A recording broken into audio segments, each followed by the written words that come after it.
Heart care with doctor Manoj Kumar के नए episodes में आप लोगों का स्वागत है। और आज हम बात करेंगे पिजन्स ब्रीडर डिजीज की।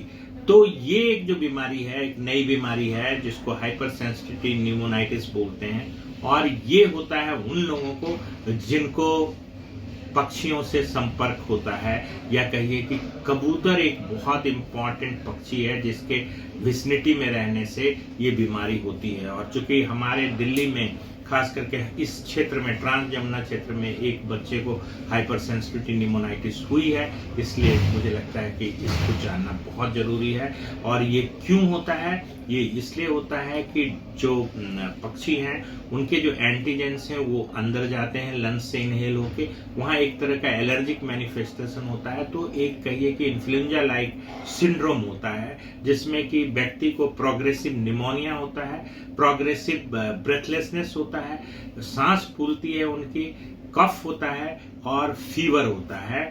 तो ये एक तरह से कहिए कि एलर्जिक निमोनाइटिस के फॉर्म में होता है। ये उन लोगों को होता है जिनकी इन्वायरमेंटल हिस्ट्री आप लीजिएगा तो पता चलेगा कि उनके घर के आसपास कबूतर बहुत ज्यादा हैं। हालांकि ये किसी भी पक्षी से हो सकता है, कबूतर से, चिकन से, डक से, किसी से भी हो सकता है। बट शहरों में आजकल देखा गया है कि अगर मल्टी स्टोरीड बिल्डिंग में आप रहते हैं तो आपके बालकनी में बहुत सारे कबूतर होते हैं। और ऐसे भी भारत में कबूतरों को दाना खिलाने की परंपरा है और बहुत सारी जगहों पे कबूतरों का जमघट होता है। तो इनके पंख से, इनके बीट से, इनके मलमूत्र से जो एंटीजेंस हवा में आते हैं, जब आप उसको इनहेल करते हैं तो आपके लंग्स में एक इम्यूनोलॉजिकल रिएक्शन होता है जिसको कहते हैं हाइपर सेंसिटिव न्यूमोनाइटिस।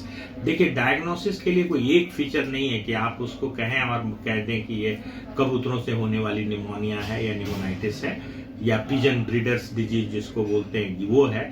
तो इसमें आपको हाई क्लिनिकल सस्पिशन होना चाहिए, साथ में आपकी इन्वायरमेंटल हिस्ट्री कि हाँ इसका एक्सपोजर जो है कबूतर के आसपास या पक्षियों से हुआ है, और इसके साथ साथ ये बात हो कि प्रूवन हो लैब से कि आप कुछ टेस्ट कराते हैं, जैसे उसमें आपकी एलर्जी की टेस्ट, इम्यूनोलॉजिकल टेस्ट होती है, वो पॉजिटिव आती है।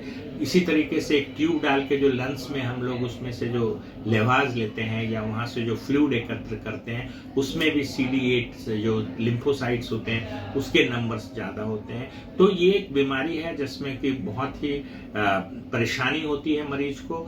और इसका इलाज क्या है कि आपको इवन लंग बायोप्सी की, आपके फेफड़े की टिश्यू की जांच होती है, क्योंकि एक जो ब्रॉड डिजीज है इंटरस्टिशियल लंग डिजीज, उससे मिलता जुलता इसमें पैथोलॉजी होता है। तो लंग बायोप्सी की जरूरत होती है। और स्टेरॉइड्स या कॉर्टिकोस्टेरॉइड्स जो है वो काफी इसमें ट्रीटमेंट के लिए काफी सहायक होता है और इससे आपके सिम्टम्स कम हो सकते हैं। तो पिजन ब्रीडर्स डिजीज से आपको सावधान रहना है, घर में कबूतरों से संपर्क न होने दें, अपने बालकोनी में जो नेट होता है, कबूतर नेट्स जिसको बोलते हैं, जिसमें कि कबूतर अंदर ना आए, और अवॉइड करें किसी पक्षी से क्लोज कांटेक्ट।